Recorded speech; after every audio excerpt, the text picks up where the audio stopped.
ये जो इंडिया है ना, इसका नया संसद भवन हो या पुराना, यहां बैठने वाले हर सांसद को लोगों ने चुनकर भेजा है, लोगों की समस्याओं और मुद्दों को उठाने के लिए।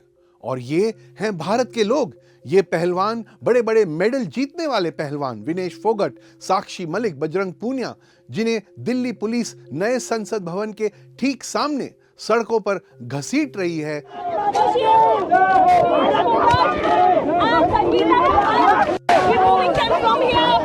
ये भारत के ही लोग हैं। क्या ये खिलाड़ी नए संसद भवन के उद्घाटन में रुकावट लाना चाहते थे?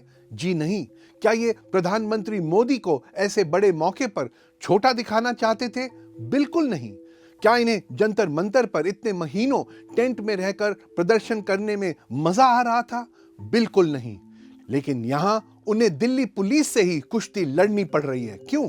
क्योंकि उनकी आवाज महीनों से उनकी ही सरकार नहीं सुन रही।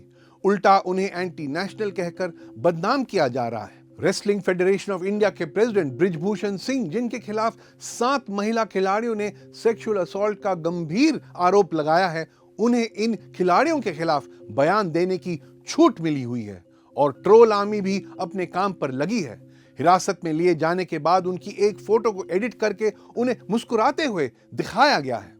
इतनी मेहनत सिर्फ इन खिलाड़ियों को बदनाम करने के लिए। अपने हालिया ऑस्ट्रेलिया दौरे पर पीएम ने बिल्कुल सही बताया कि कैसे लाखों भारतीयों ने शेन वॉर्न के निधन पर शोक जताया, जिससे इंडिया और ऑस्ट्रेलिया के गहरे क्रिकेट संबंधों का पता चलता है। पिछले साल जब महान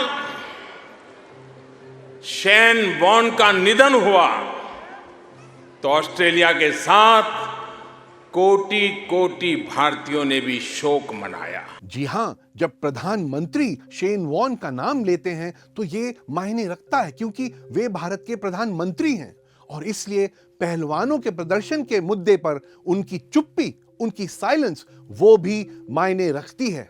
और दुख की बात है कि इससे हमें बृजभूषण सिंह के राजनीतिक रसूख का पता चलता है। वो रसूख जो हमारी महिला पहलवानों के आरोपों से ज्यादा बड़ा है, जिनमें से एक 16 साल की नाबालिग लड़की भी है। हमारे पहलवान आखिर क्या मांग रहे हैं?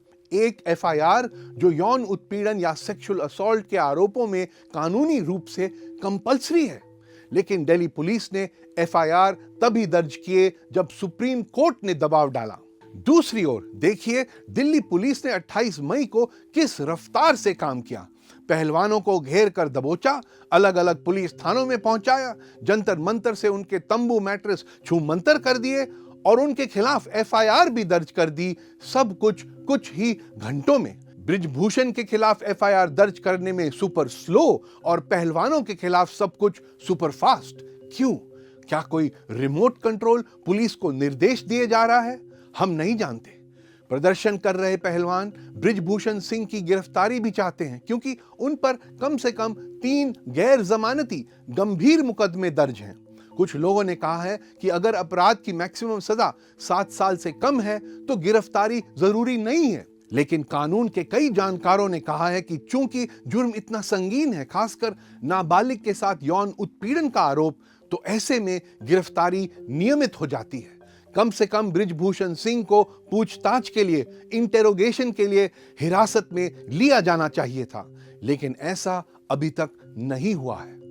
एक और बात, बृजभूषण सिंह के खिलाफ आरोपों की जांच के लिए खेल मंत्री अनुराग ठाकुर ने मैरी कॉम की अध्यक्षता में जो जांच कमेटी खड़ी की थी, उस कमेटी की रिपोर्ट अप्रैल की शुरुआत से तैयार बैठी है, लेकिन इसे आज तक सबके सामने नहीं रखा गया है। जिन 7 महिला खिलाड़ियों ने आरोप लगाए, उनके सामने भी नहीं रखा है।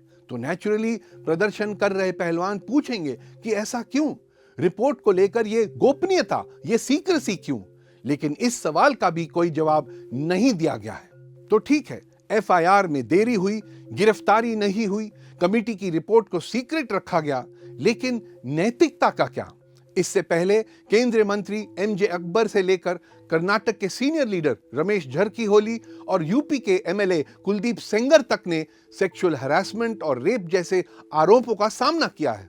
इन्हें बीजेपी ने या तो पार्टी से निकाला या अपने पद को छोड़ देने के लिए कहा है। लेकिन लगता है बृजभूषण को फ्री पास मिला हुआ है, क्योंकि उनके खिलाफ एक्शन लेने में काफी नुकसान हो सकता है। वो बहराइच गोंडा बेल्ट से 6 बार लोकसभा सांसद रह चुके हैं और कहा जाता है कि इलेक्शन में लगभग 6 लोकसभा सीटों पर उनका इन्फ्लुएंस है। तो इसलिए बृजभूषण शरण सिंह जो हैं, वो देश के नामी पहलवानों पर भारी पड़ रहे हैं। जिन मेडल जीतने वाले पहलवानों के साथ मिनिस्टर्स ने सेल्फी ली, प्रधानमंत्री खुद उनसे मिले, उन्हें सराहा, आज उन्हीं पहलवानों को नए संसद भवन के सामने से सड़कों पे घसीट कर हटाया गया, जबकि वो बाहुबली नेता जिस पर सेक्सुअल हैरेसमेंट के गंभीर आरोप लगे हैं, वो नेता जल्द ही नए संसद भवन में बैठे नजर आएंगे।